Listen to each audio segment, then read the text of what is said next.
Mama Chalamwana abotaka mwana moko et puis mwana wana akufa. Donc ce qui veut dire que ndenge maman qui est boye atike libiso ndeko moi c'était ndeko ya mobilité. Azala rapé moi si à président Mobutu, papa Mzee à l'écap nana ba à grande tête.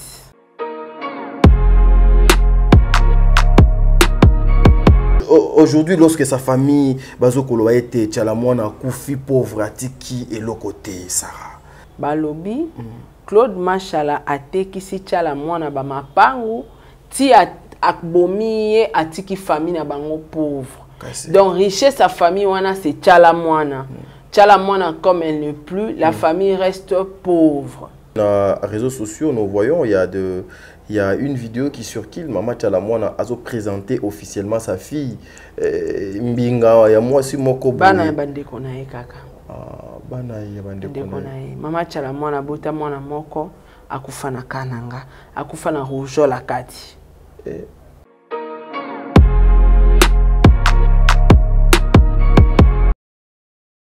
Did somebody say that Majabu Gospel is coming to the United States? Yes, Majabu Gospel is coming to America.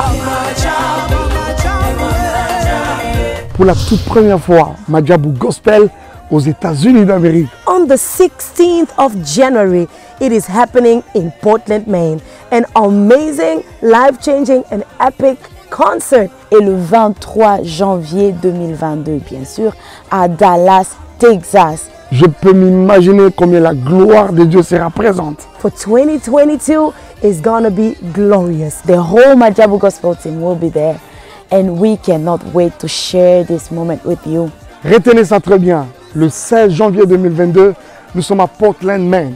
Et le 23 janvier 2022, à Dallas, Texas. Invite a friend, save these 2 dates, because you don't want to miss it. And I hope to see you there. Soyez bénis.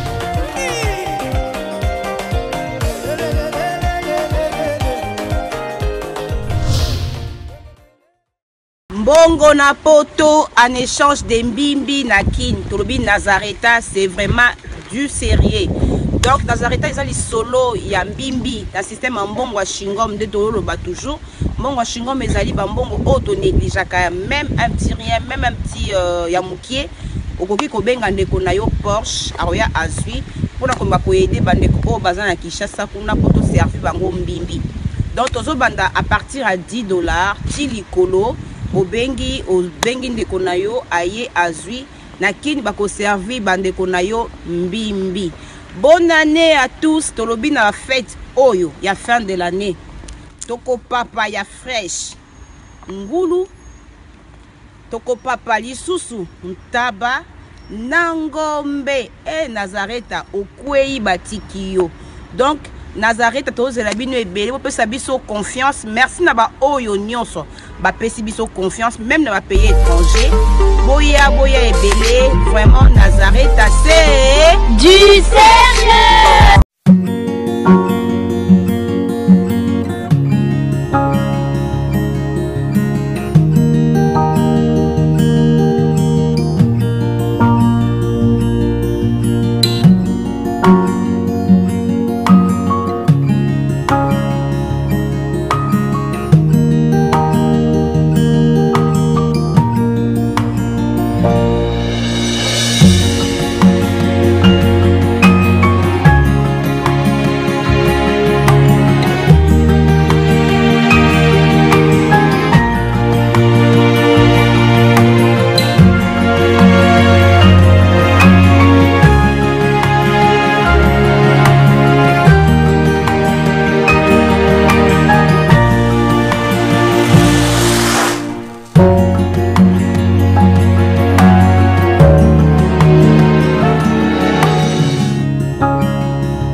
Voilà, merci Bandeko Balandi à Sarato la télévision, Bandeko Balandi à Top India Télévision. Soyez les bienvenus. C'est votre frère, ami, grand frère, petit frère Pepa Yabatmissou, c'est-à-dire par l'émission sur le code de bonne conduite.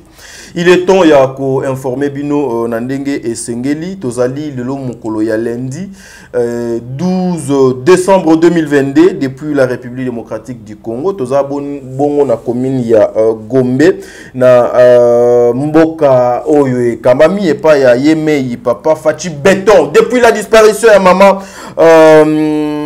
Maman Nabiso, Maman Tchala, Mwana Oazali, la reine Yamutouachi, Maman a imposé style de musique Namboka Nabiso. Aujourd'hui, Moutouachi, et Zoa forme Moko Boye, c'est grâce à cette maman, Azoko mérité, respect et belé. Mais Maman Tchala, Mwana Oyo, Aouta Wapi.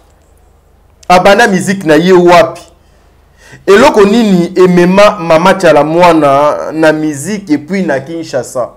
Et par rapport à tout ce qui s'est dit tout autour, il y a Mama Tchala Mwana. Aujourd'hui, tu es belé, bazoko kole ye makambo belé na nzoto. Bandeko balandi tozali na matière. On vous avait dit qu'il y a toke labo. Et nous, lorsque nous travaillons, toke ndaka vraiment pour chercher des informations sûres, fiables. Toyebike batupe il y a ba rumeur bazalaka mais rumeur pe zalaka moko ya ba information po eza pe na ba rumeur misusu ekomakape information pena na makambo solo pena bandeko balandi. Cette émission ça va peut-être choquer ba mal compris ndenge na mesani koloba, mais nous allons essayer de faire analyse oyo ensemble avec vous. Pourquoi aujourd'hui la mort de Mama Tchala Mwana ezali sujet ya moquerie pour les autres? Pourquoi aujourd'hui la mort de Mama Tchala Mwana elingi est comme un sujet, il y a chantage moko boye? Pourquoi aujourd'hui certaines personnes cherchent il y a qu'on respecter mémoire ya maman doit tikibisote wazali icône ya musique. Mama Tchala Mwana, que ton âme repose en paix, maman. Je ne savais pas que de votre vivant olinga ki batupe mingi, olinga ki pe famille na yo mingi. Olinga ki libota na yo mingi, olinga ki pe mboka o mingi. Après liwano maman, ba vérité ya son ebimi. Le meilleur fan, je vous salue, je vous dis un grand merci parce que vous prenez votre temps pour partager cette émission. Président Bébé, Maman Nathalie Nana Mosibou, Angelos Karouane, Sol Yabambemba, Fatou Dokonti Makia Lakumba, Maman Bijon Ketani, Maman 90%. Au Bonga na papa Jean-Pascal Leka. Maman, un grand merci à vous, maman, je suis reconnaissant. Un grand merci à Maman Zozo, la femme de papa Noéma Vakalanzing à la cour suprême, Maman Zozo, au Leka Wapi. Un grand merci à Maman Deborah Loubanda, Kilomera Calgary, Maman Surprise, Lambingazor na Calgary. Un grand merci aussi à Bertin Condé, depuis Canada, Bertin Condé. Non, il n'y a pas de comme toi, mon frère. Nzambe a Abaxelo Ebele, Apeso Ebele, émission Auto Bandango Awaboe, Bandeko Balandi Bo supporter. Mais vous allez me comprendre si je fixe pas mes yeux na caméra, no nazo éviter lumière Oezali Boso Nanga. Par rapport il y a moi Misu Ezo Salanga Pena bienté. Beaucoup comprendre ngai mais nazali na Sarato là yende tokoluka moyo to sala émission oyo on analyse oyo ensemble. Vraiment beau pesa biso mato inabino. À la fin de cette émission vous allez comprendre qui était Mama Tchala Mwana, rôle naé à jouer qui na musique Yamboka Oyo. Merci beaucoup. Mais Sarato là, Mbote. Mbote tadinga la pa, Mbote na bandeko nyonso ba olanda biso na ngonga oyo. En tout cas Mbote na bino. Voilà, Mama Tchala Mwana n'est plus, elle est partie. Mais après, juste sa mort, il y a des choses au Ezo Kobima. D'abord, lorsque tu entends parler de Tchala Mwana, qu'est-ce que tu comprends tout autour? Il y a Kombo Wanana. Tchala Mwana, c'est un louba. C'est impossible. Il y a une signification. Papa, bozo qui da musala kop. Papa, Tchala Mwana. Vite fait, $5 et bakama na salaire. Kuna dictionnaire à Chiluba et à la Rana. Papa, baluka dictionnaire. Tchala Mwana, ça veut dire tala sikondenge bobo simbi ba clavier. Le vrai baluba, nana besoin na bino. Qu'est-ce que ça veut dire Tchala Mwana? Biso ato continue. Merci beaucoup. Mais non, ça analyse neni coach t'a dit. Boni lolendo boza so yebe loko mi banti mapeka li bandi wane ngeli obombi yango na chapeau comme lolendo mandefu tout ça là, c'est quoi ça? Expliquez mon ninga na yebi Chiluba te. Tchala Mwana laksini papa Diego. Pitié. Tchala Mwana. Laksini. Pitié. Pitié. Loba pe kasiti. Nga pe na bosani Sarah. Zela na benga. Zela. Qu'est-ce que ça veut dire chalamwana? Nga zo benga mutu. J'appelle quelqu'un maintenant. Pour me coller comme bongo. Mais t'as dit aux orgueillés. Donc, vous allez l'autre côté, ou tu as ma péka. Tu na tuni ka question tout autour. Il y a Tchalamwana. Qu'est-ce que ça veut dire Tchalamwana? Parce que c'était juste une petite question. Tchala. Tchala d'abord, ça veut dire quoi? Et Moana, ça veut dire quoi? Donc, Moana déjà, Yonanga te habite. Moana, Ndeni. Moana, c'est quoi Moana? C'est l'enfant. L'enfant. Et puis Tchala. Tchala. Voilà, Bandego Valandi. Donc, continuer la émission d'Abisoboué. Mais d'abord, la personne de Mama Tchalamwana, c'est qu'on peut co-retenir na Mama Tchalamwana par rapport à Saratola. En tout cas, Mama Tchalamwana pas nanga aza lokola baoba, aza icône, aza grande artiste. Et voilà. Donc, aza chanteuse dans la langue maternelle nae. Na mnokamboka na bango. Alors voilà, pas nanga aza artiste, mais aza baoba. Très bien. Azali baoba, aujourd'hui sa mort Sarah, ils ont nécessité moi bamamou belé. Je sais que yo zala na moi une tête bien faite aussi. Mama tchala moi na abotami awa historique naie. Est-ce que au cause de la moi connaissance, il y a historique, il y a Mama tchala moi na pour lelo. Akoma baoba légende de la musique yambo. Historique ezali parce que bon délivre à sala portrait moko portrait na biographie. Tchala mwana abotami na Kananga. Très bien, très bien. Aye Kishasa koya ko luka vinde batunios to ba luka vi. Très bien. Et abotara mwana moko na village na bango à l'époque. Mwana ngo pa kufa que son âme repose en paix. Attends, toi que Malembe Sarah. Mama tchala mwana abotaka mwana moko et puis mwana wana akufa. Donc ce qui veut dire que ndenge mama qui est boé atikeli biso ndeko moi c'était ndeko ya mobilité. Très bien. Bana bandeko nae bakoma ibana nae bakoma nyonso yae. Très bien. Donc mama tchala mwana auta Kananga. Très bien. Villageoise. Voilà, merci beaucoup maman tchala mwana auta Kananga. Kuna mais après Kananga boye inaye na Kinshasa ayela ngona ndenge nini pe na moyen nini. Elle est arrivée à Kinshasa quand et comment? Voilà, les amours pas si mais. Très bien. Tu es bien à Kinshasa. Ok. À Kinshasa, que Luka vie, ne bat pas Luka vie. À travailler, au côté Kati Gabon, Tchad, à Tambola, mon bambo rebelle au Luka vie nae, tu as se retrouvé na poto. Très bien. Mais aujourd'hui, ce qui se disait par rapport que Mama Tchalamwana, une grande dame qui a beaucoup fourni des efforts dans beaucoup Nabiso, et puis elle était toujours à côté, il y a des grands messieurs. Qu'est-ce que tu peux te dire, Sarah? Bon, et cause à la vraie, hein, par rapport à l'histoire de Yoka. Très bien. On ne confirme pas, mais ce sont des Léondi ou l'Obama trop. S'il faut commencer par le maréchal Mobutu, voilà. Léondi, il paraît, à Zalarapé,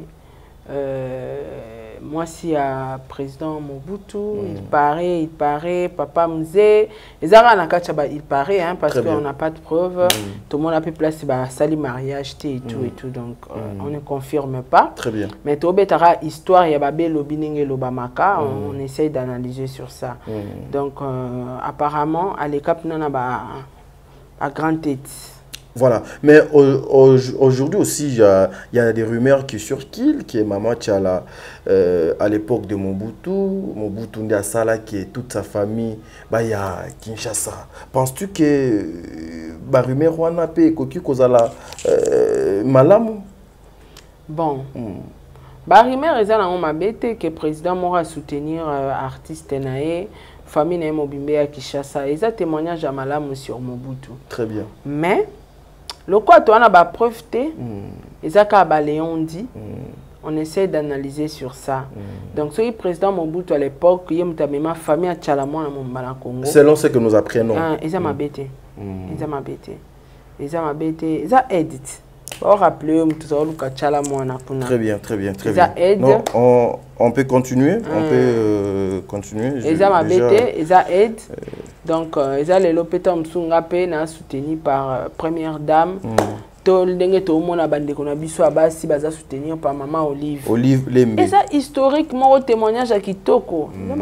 Ouais, nous apprenons que à Sombela yeba villa, monsieur Somba na cité maman Mobutu Kuna et tout mais aujourd'hui lorsque sa famille bazokolo été Tchalamwana Koufi pauvre atiki et l'autre côté Sarah. Pendant que pendant que elle était avec Maréchal déjà balobi te ka Koufi pauvre atiki l'autre côté. Balobi Claude Machala atekisi Tchalamwana ba mapangu ti akbomi atiki famille na bango pauvre. Donc richesse sa famille wana c'est Tchalamwana. Tchalamwana comme elle n'est plus, la famille reste pauvre. Mais yé côté kuna ok mon musique l'air richesse c'est Tchalamwana. Parce que ba utimbo kapona Tchalamwana ba Congo. Très bien. Elle vivait de Tchalamwana. Donc ce qui le lot basé la famille na Kinshasa c'est grâce à Tchalamwana. Ouais, mais on a des témoignages. Très bien. Tchalamwana beaucoup libana bande konaye. Très bien. Ngala na ba témoignage na ba soda, ouais bisoke na kutana na Tchalamwana na zonga lolenge na yakite. Très bien. Donc maman Nazaki maman moko a aidé na ba musiciens congolais belé financièrement, na ba conseil, azame amo abando sola bien. Et puis azaide ana nature au kaba, alinga mona mutu na pas cité. Voilà donc kolongola déjà famille non, talaka rako kwa Tchalamwana ayara Congo. Kinshasa donc ya kufela. Donc famille na emo bimba amemanga bango na Kinshasa pe apesi bango esika ya kovanda pazolesa bango. Donc azali kondi ya famille na yaza richesse na bango. Voilà pourquoi azolela otiki biso ba pauvre. Mais suko est-ce que deux sont vivants bango baba profita kité pour na yoki awa ete na bana ya baninga na ye misusu apesa bango misala misusu ba poto misusu atangisa suko boni bango moko famille kolela atiki biso mobola ba profita kité pendant que cette maman était na ba circuit na ba milliers ya bato minene ko profiter oyebi que déjà quand on a un village, il y a un problème, il y a lesson. Lesson en anglais. Yes. Il y a un problème, il y a étude. Il y a un problème, il y a complexe. Peut-être, il y a qui tenter, mais très bien, ok. Ataku Tchalamwana ngo azaki attaché na présidence. Ndekona azata na diplôme mota tanga te fazwaka poste. Non. Au financier peut-être ça là ta business. Pour business c'est singa nango ba papier na biki ba étude pende belete. Très bien. Ngala bi mutaibo komata kombonete matanga mbongo saka calcul makasi. Biki na papier non lac. Comment les moko do ibo komate. Non lac 10. Même bongo boy. I counting is good. I counting is good. I know escrocated is money. Yeah. Non. Oko escroquete. Azana kaki nyonso na mutu. Très bien. Adana o ateka ki lobe oyebisa on a ba mankana ba dépense tout ayebi pe ko calculer. Très bien. Vous comprenez. Donc peut-être ba profiter qui ko profiter liboso ta dit eza muta longolo na mboka memo na Congo pesio pesika ovanda. Na village. Oui salama ate. Très bien. Et salama ate ça déjà un pas à mlongoli bango na mboka ina bango na Congo. Alors kolela pona ndeko na bango batikali ba pauvre izaka ba regretter de Tchalamwana la personne de Tchalamwana aza richesse na bango. Très bien. Parce que Tchalamwana so biloko yé ba pesi ali ari monta ali na famille. Très bien. Boya koza biloko boya ko sala boya yebsanga na ti camion mobimba mama Oliva kindo tikela Tchalamwana ya kolia yora ntezaki ali akango ye moko te. Même pas. Abenga mbama famille na ebozo abotikela nga pe obo bokotikela nga. Donc aza richesse na bango c'est normal. Ba famille nyonso likondia alaka. Très bien. Azaki likondia famille na. Très bien Sarah. Mais aussi wana to zalaki kaka na papa mon butu wana par rapport il y a grandeur CV ya monene ya maman oyo biso photo pesa respect le musicien congolais la classe politique congolaise aussi ba musiciens les journalistes donc ba couche nyonso ya Congo photo luka ko pesa ye valeur par rapport à oyo ye amemi na mboko oyo ya Congo et puis Et après, nous apprenons aussi qu'elle était beaucoup plus à côté de notre... celui qui a dit « Je ne trahirai jamais mon pays jusqu'à la fin ». Nous apprenons beaucoup de choses. Banda que belé. Boni lelo ko accusé que Papa Claude machallah a teki banda ko na nyonso pendant que elle bazo sombela ye banda ko na Papa Claude machallah azalate. Je suppose aussi que na kati ya buko mapango kombo ya papa wana ezalate. Mais comment koloba ete biloko nyonso ye ateki siye na pouvoir nini Sarah? Pouvoir ya bolingo. C'est possible. On ne confirme pas. Très haut. Ouais, mais de part et d'autre. Nous sommes analysés les réseaux sociaux. Très bien. Nous analysons sur ça. Donc, net maman wana koloba que Claude Machala teke lycée ba mapango. Ça peut être vrai et cause à peu faux. Très bien. Et cause à la vraie na pouvoir ya bolingo. Très bien.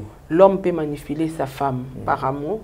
La femme peut manipuler l'homme par amour. So peut au-delà, na ba fétiche, tu peux aussi manipuler ton homme, tu peux aussi manipuler ta femme. Très bien. Donc, et cause un peu possible que non, ma femme, tu sais, t'es kanda koyo, faut tout ça business, faut ça et l'or moko boena boye. Par amour, maman tchalapé facilement, que ça pleure son mari. Très bien. À côté kango. Na bolingo, tu peux facilement manipuler l'autre, t'as dit. Donc, et comment il faut qu'on m'appelle? À 5 mois, si n'as pas le pan, on a poya ngasa li kamoro boye. Ata le pan on a combo na ou pas.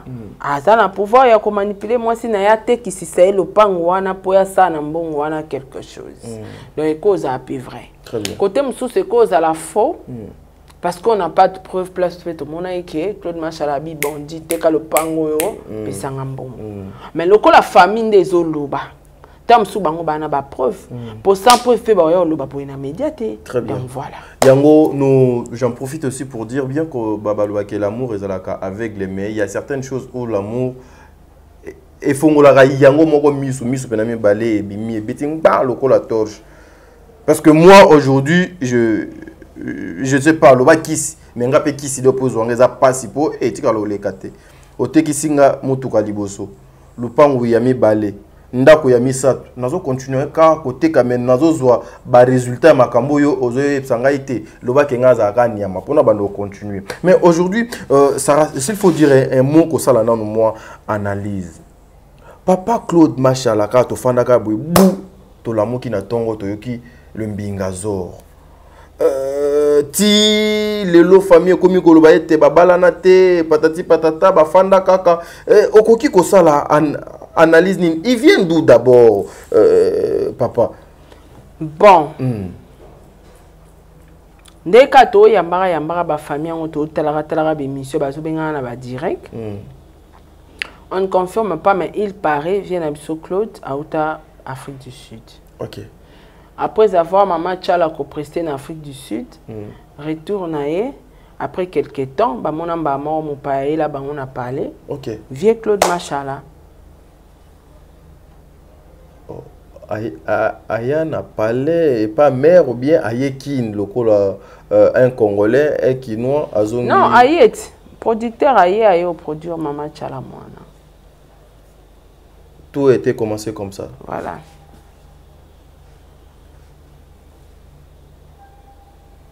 Mais déjà, si c'était comme ça, Bissonion Soto, Ito Yebike, c'est son producteur, bah, album est belé, ah ouais, c'est maman, c'est papa, mon tout donc à produire. Boni Lelo, famille, et Koya Koloba était, Ezali Lokuta, Atikala ko produire ata album mon côté à maman, parce que Azalaki na mbongo, Azalaki na l'autre côté. Est-ce que Ezali une façon, il y a que ça, la papa, bah, tout chantage, Sarah, dans les réseaux sociaux? Et cause à la paix chantage, et cause à la paix vrai. Et là, au cas où on a maintenant, il y a place à coller la main, propos belé bimara, vérité belé bimara. Oui, après la mort, il y a mon tour. Donc, et koki kozala, vrai, et koki kozala peut vérité. Très bien. Vrai, pourquoi? Parce que le producteur est belé, toyebi, produira, peut toi. Mais il y a Claude Machala, toyebi, et kapona chala moana. Avant. Attends. Mais j'ai trompé. Il y a plus à ça la production. Non, pas ça la production, mais j'ai 36 ans, Chalamouana. Abane na Chalamouana. Ah, ok. Ok. Voilà. Ouais, ah, donc, il a produit MG30 lorsque MG30 a collaboré. Ah, ok, voilà. je vois. Donc, jusqu'aujourd'hui, tout le monde a sous production. Mais je peux avoir aussi voilà. la raison. Cause en a raison, mais cause a peine raison, parce que on ne sait pas. On a pas preuve que bien maman Chalamwana pour yenda ebi que so bazao produit ou pas. Et problème super à la raquette à John anga le ça la rien par rapport à titre nanga fona la John anga teloko na miso bateau. Et voilà. Et cause a pe bablo moi ba genre wana mais on ne confirme pas. Tozon dit ma pe non ba propos à famille te pour la haine ezana kati. Ba na haine munene ezana kati o bazo réclamer bongo richesse na bango. Azate batikali ba pauvre. Voilà. Bah où est la nini pena si on regarde cette famille na papa Claude machallah. Bah où est la pena de l'eau ni. Bah où est li ka chala mwana. Eza ka chala mwana. Moi si nyonso soka bandiko moi si nyonso asunga famille na ye. Soka bali famille sepelaka na ye te bamona déjà mbongo eno bazwaka ekoma réduit so pa boti bakomaka ntina niveau oyo na bana wana mpo bayebi ke ya bandako ede bana biso atangisaka bana biso alingaka bana biso ndenge aboti boye okipe susu bana te bandeko te nini te abeli ya mokomo ayebisaka yango abisaka yango yo olingaka na bota te mpo nga na dépensaka pour la balle na yo tondeni on se comprend babilo rango ezalaka donc oyebi kende kona oyo lokwa bota te tono na botite mais alinga bana mingi asunga bana nga okokoma na niveau pe okena ndako ngango kangi mabota ne atikala bongo po asunga ka pourquoi donc asunga ka bana voilà notre mère atikali pe obota suste mais na ba information a beaucoup li bana ebele bana ba cousine bana bandeko atangisi bango ba classe yebisanga yo kanti ata Claude Machala te so mama Chala mwana bota ki bana banga balinga bana na te po affection wana azali na ona bana bandeko ne korma ngai katana très bien anga koma ko s'en charger mingi na bana ne donc eza normal Claude Machala ba lingete c'est normal et surtout so ba moni neti et ça la ma point bo monongo impossible et ça la ma soto kenet na bandeko basi famille ta msusu ya yo bayebi ke tadi akipaka biso baleki na ye akipaka mama akipaka bandeko tadi bolingo balate po bayebi ke tadi so abali to dépendre na moi si na et puis mbongo na ya bandoka bolango na famille ya moi si es automatique bakolinga Claude Machala te bakolingete mais c'est quoi aujourd'hui na réseaux sociaux nous voyons il y a une vidéo qui circule, Maman Chalamwana a présenté officiellement sa fille. Mbinga, il y a moi aussi moko. Bana bandeko na ye kaka. Bana ya bandeko na ye. Maman Chalamwana bota mwana moko akufa na kananga, akufa na rougeole la kati.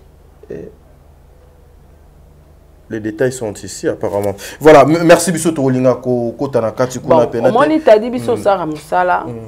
Toko zala to sola na famille ba yebisi biso tout. Ba pesi kuna ba audio bo l'exan émission mais surtout analyser sur ba audio et ba personnalité ba na kati ba maramuso ya na kati ne to sara musala nous sommes censés protéger Batouana. Merci. Nous sommes censés protéger Bango déontologiquement.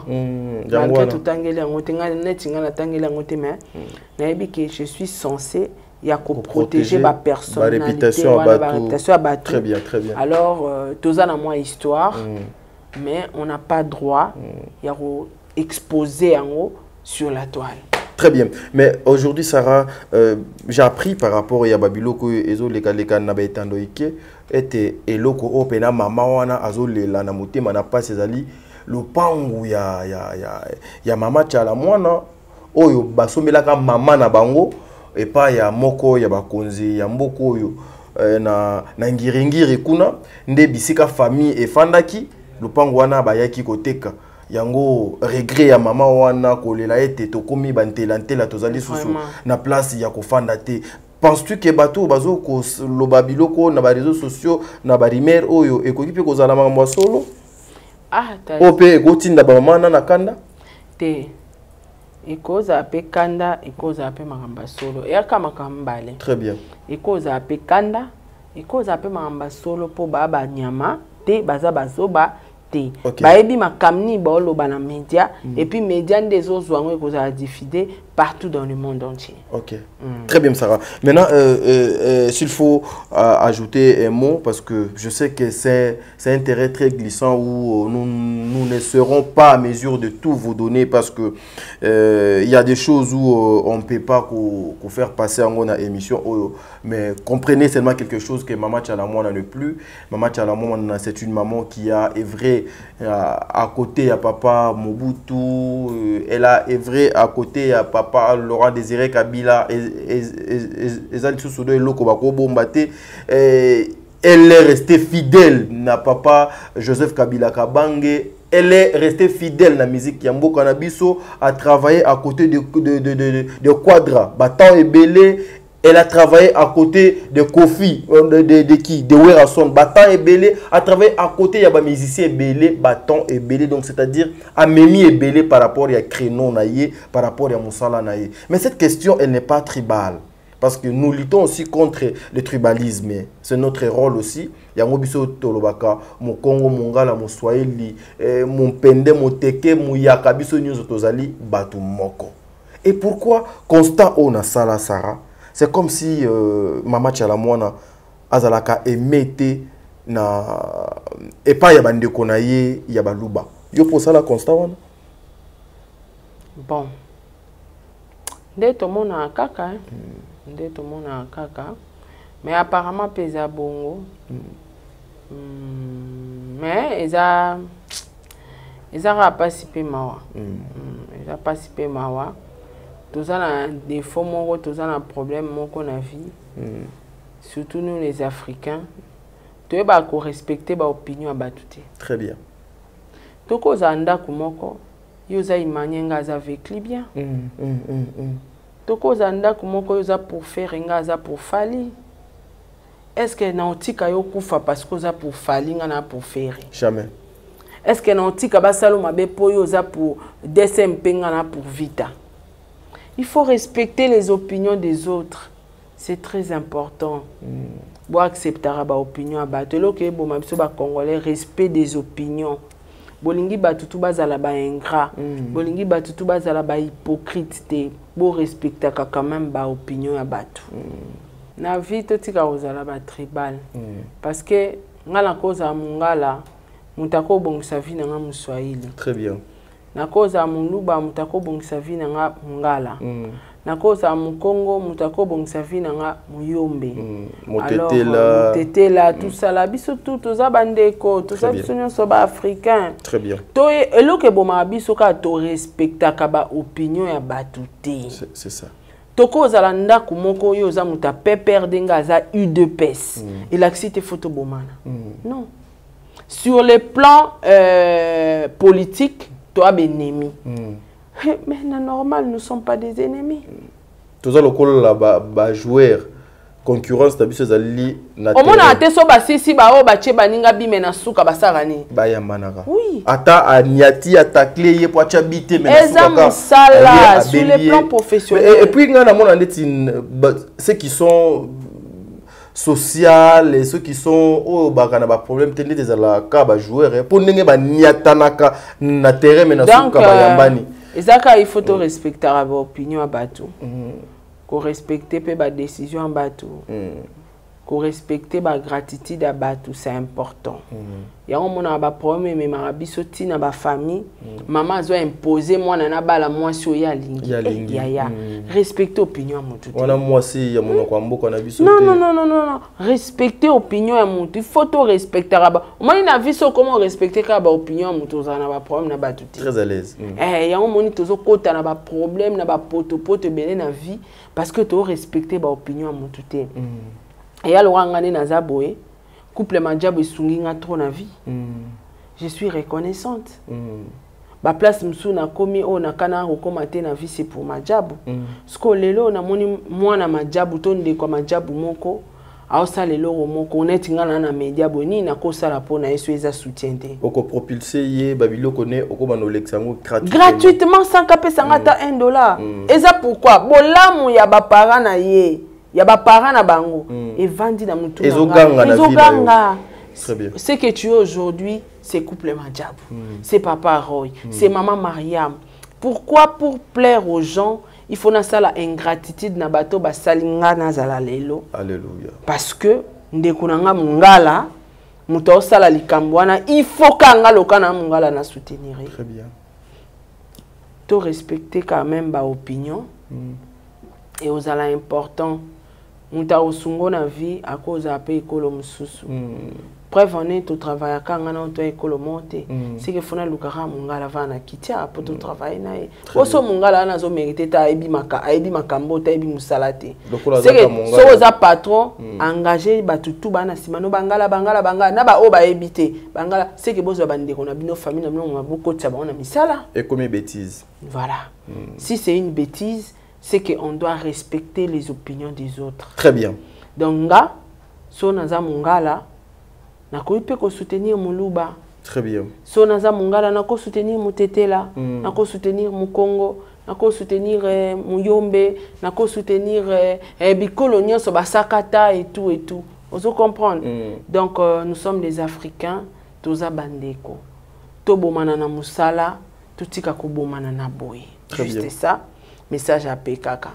Toza ba Africain, toza bandeko, toza makila moko. En tout cas, toi et respecter les opinions des autres parce que batum susu ba respecter l'opinion à batouté marambo eza tina famille tina ba famille tina bazo imposer yo biso to bala ka bangala te to bala ka ba swahili te il faut bala kaka mo swahili so to bito zonga neti na likambo esala mara ya bana nkazi na ba Congo kichuli oyebi keza manque à respect à opinion. Qui tu l'écoutes, tu es kana bana kazi. Comment motoko bota mana vie, oboti bana na yo, po boko la bango tangi sa bango mais on t'impose. Ya boko la no bana kazi na yo. Bana ya bande kono. Ya basi. Surtout ba o ba pesa bango soki un code ya soki un code. Oh pe bazala ba papa na bango on vit. Vous comprenez? Oui. Donc so une imposition ana. Déjà imposition ana isa kobo ya opinion ya motu. Opinion nanga nakoloba non salisa bana leki nanga po leki nanga pas salisa nga de son vivant. Très bien. Et ça opinion momona mutu mo atelemela ka opinion azanga ate tamsu moi sur pexo salisa bango bana ndeko na yo bona. Il faut respecter les opinions des autres. C'est très important dans tous les domaines. Yeba ke mutu wana za humain azape na ba ndeto za bouen. Toi, on a battu ces plats na bangochi. Même na politique, même na musique, même na au moins que wa mungala metam so ces plats na Muluba. Wa mungalo ces plats na Muyombe. Et ça opinion nanga. Sikoyo so ngane tiboye na ces plats na tam so na faire écolonie. Faire aza Muyombe. Faire à Muyombe. Na ces plats na faire. Et ça opinion nanga faut beau respecter ngo. Très bien. Et l'accident que le roi na se pena faire makasi boye. Bino bangala nyonso boyi na Sara parce que ya mongala soutenir Muyombe. Non. Fali azaki ndeko nanga.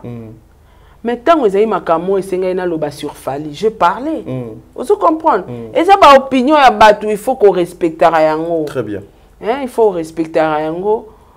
Bikolo nyonso, on est ensemble. Merci beaucoup. Les Luba, Tetela, Muswahili, Mukongo, Muyombe, Musakata, Bikolo wana nyonso, toza libota moko, toza famille, s'il vous plaît. Pour toza la bien, toye baka ko respecter ba opinion baninga, juste ça. Merci beaucoup bandeko balandi ya Sarato la télévision bino ba epé bola na biso nanga mo top ende télévision to komi bongo na suka ya émission na biso avant na pesa mama Sara de et puis comment ça te mutata la intérêt na t'as dit yo kutani lelo na musakata mo boye apesi yo musala sombela onda kwa lesa ka bien apesa kombongo bien yo otika musakata wana pona olanda ngande kono mungala jamais. Nalandi ka principe eza réel histoire eza réelle na vie ya mutu tout que mutu asunganga na vie na koka kosala ingratitude envers yete voilà so batu ba komi na niveau élevé ya ko penser bongo lobeza na makambo susu mais ce qui est nango normal ka boye il faut quand même qu'on respecte ba opinion baninga. Très bien. Voilà. Mot de la fin na yo. En tout cas na mot de la fin te mais non senga kara to lingana. To lingana to tika makambo yaza ekolo monanga te yaza ekolo monanga c'est que soki toza ekolo moko te osunganga te. So kutinga na nzela nazangi mai to nazana maladi to na kwei na sali crise. Ceux qui toza na ekolo moko to le kangai to lingana toza l'école moko ou pas toza ba africain toza bandeko. Merci. Merci David. Mama Tchala Mwana avec 60 et quelques d'âge, donc elle était encore Azalaki Nan. Azalaki Nan, 66 et 62, donc 64 ans. 64 ans si je m'abuse ouais, pas. 64 elle n'avait même pas encore 70 ans. Aujourd'hui, nous parlons de Mama Tchala Mwana parce qu'elle ne plus. Respectons aussi mémoire à Bato, Bazotika Abisso. Mais depuis un certain moment, j'ai l'impression que aujourd'hui les Baoué ne sont plus basés sur na valeur ou anaté en fait. Mais c'est que nous avons Nakolo Bakaka, heureusement que le ridicule ne tue pas. Que ton âme repose en paix, maman. Biso ba etotika li na kibomotu boye vivant. To banga ka nzambe parce que liwa na yeto moni. Mais abiso ba misusu to ebité soki do ezande nini. Restons vrais, loyal. Na ba engagement na biso fidèle na onyo sotozo kosala. Il y a des choses où des fois mes frères et sœurs bon, c'est un terrain glissant. Ça je vous dis c'est un terrain glissant, un terrain vraiment glissant et puis c'est sérieux. C'est sérieux. L'objet collé le bon délivré. Donc merci.